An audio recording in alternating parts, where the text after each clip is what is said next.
The idea of having a person transported from one world to another, known commonly as isekai, is a widely oversaturated genre in the realm of anime.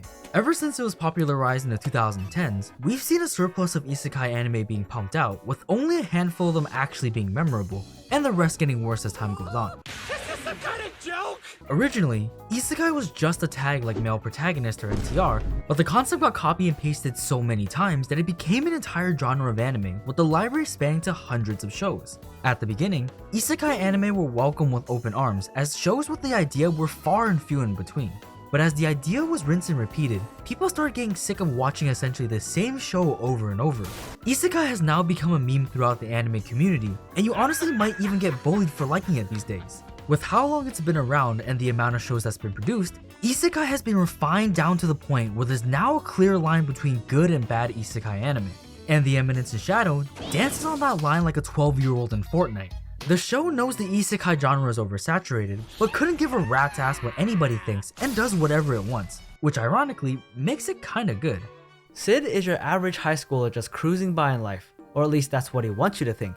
In reality, he's this chunibyo that's obsessed with power and being the most badass person in the room, all while being low-key about it, cause that's cool as fuck. And he'll do just about anything to maintain his status as background character A. Forget his classmates' names, tank his own grades, just look like a fool in general. But that's during the daytime when his mask is on. During the night, his true self takes over and things start to get a little weird because that's when his mask is off.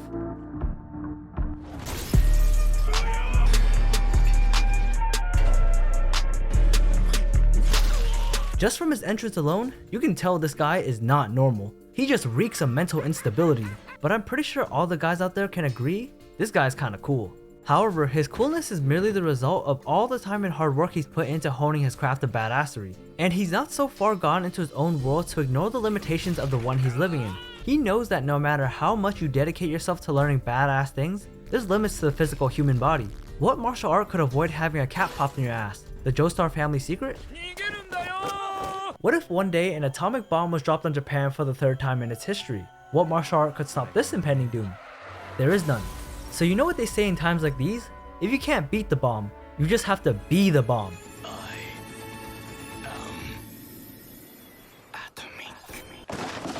He turns to the forbidden powers of black magic, which gives him the ability to speak a bit of English. More power. Fast forward to a training session in the woods where he's trying to fight a rock with his head. He sees a bright light and rushes to it, only to find out it's Truck-kun. He gets isekai as a baby into a new world, messes around with slime and accidentally reverts one back into a girl, tells a couple white lies, yada yada yada, and then his sister gets kidnapped. As his family's in disarray and chaos, Sid ends up being the only person that can actually save her, and so he does what he does best. Bullshit his way through it.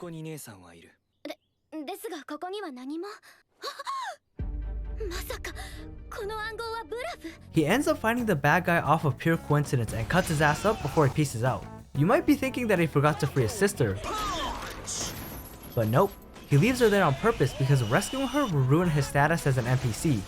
The next day, Claire returns home and Sid's back to his old masked up self. If you couldn't tell, Sid just makes shit up on the fly and everything ends up working out, which is the entire point of the story. He flips a coin and it somehow always lands on the side of truth. I'm damn near convinced that the author threw darts or rolled dice to figure out which direction the story took. It's so unbelievable, Sid himself won't acknowledge that this shit is real and thinks everything is being set up by his underground organization called Shadow Garden, which he also believes are just some really nice people that are willing to roleplay with him. He thinks every big event is made to follow a certain pattern so he can end up being the cool edgelord that he's always wanted to be. Like that time terrorists took over his school. While everyone is in a state of shock, Sid is smiling because this is apparently every boy's dream. Infinite possibilities open up and he uses this chance to not only die as an NPC, but also shine as his alter ego, Isekai Batman. He follows the simple rule of, the more you fuck around, the more you're gonna find out. The show knows it's trash, but that's what makes it enjoyable. It doesn't take itself too seriously. In fact, I would go so far to say that it's shameless the way they play up all the typical tropes of the powerful badass isekai protagonist. And that's where it gets you. It brilliantly takes these tropes that everyone's seen before and turns it on its head with Sid's unpredictability. The anime similarly follows the same train of thought with its humor. They'll take any chance they get to insert a random joke, like Epsilon City's getting sliced off her slime bodysuit. But you always get sucked back into the overall story, which is half serious and half not. They double down on everything, with all of it coming up as winning hands, and Sid is a pure reflection of this value. He performs terrible experiments on blobs of flesh, he gets a harem. He confesses in the cringiest way possible, he ends up getting a girlfriend. He has an irrational fear of nukes, he becomes the nuke. The man is catching random dubs for no reason, even though his masked personality is more bland than a white person's cooking. But you know what? I respect a person that commits to the bit, and no one has committed more to the bit than Sid himself.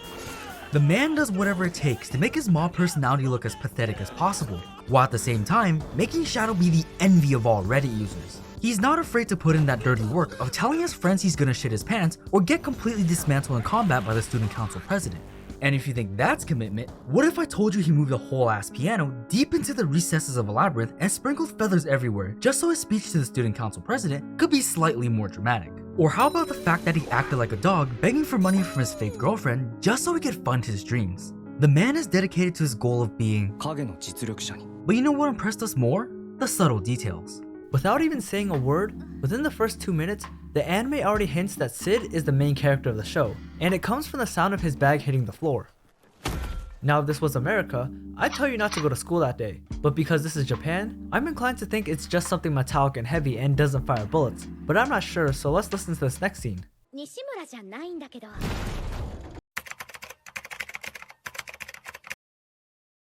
Yeah, I'm not sure 3-pound shoes make that type of noise when you drop them in a locker. And if you look carefully, you can see he has weights on his wrist, so you know he's on that Rock Lee regiment. If actions speak louder than words, then this anime is constantly screaming at the top of its lungs. The show preaches the concept of show not tell, as small actions result in big outcomes that serve a purpose. Like in this scene where Sid is randomly keeping one of his eyes closed. You think it's cause he's messing around trying to be cool again, but he's actually doing it to collect magical energy to blow the sanctuary up. It's small things like that that keeps the audience on their toes, looking out for the next hint that foreshadows what crazy thing's gonna happen next. Except you'll never be able to guess because Sid never lets anyone know his next move. He could be fighting in a tournament and whoop his opponent's ass with an allergic reaction. The show is a hit or miss for most people. You either really vibe with it and laugh at all the jokes, or you think this is one of the worst anime of all time. I have to admit, the anime can be very cringy at times to the point where every fiber of your being is telling you to look away, but there's something about it that just keeps pulling us back and keeping us excited to watch the next episode. It could be the humor, the edginess, or even the plot. But one thing's for certain, having Sid as a main character makes everything so much more interesting because that man's riz is crazy. His charm is infectious. His outfit goes hard. But you know what goes harder? All his English lines. Complete. Lesson 1. More power. Lesson 2. I am atomic. Lesson 3. I am the only atomic. I can't tell if isekai anime has rotted my brains to the point where I think this is actually a good anime, but we'll assume it hasn't and say it's a fun watch. It's cringy, edgy, over the top, trope heavy, and all around terrible, but it's also glorious.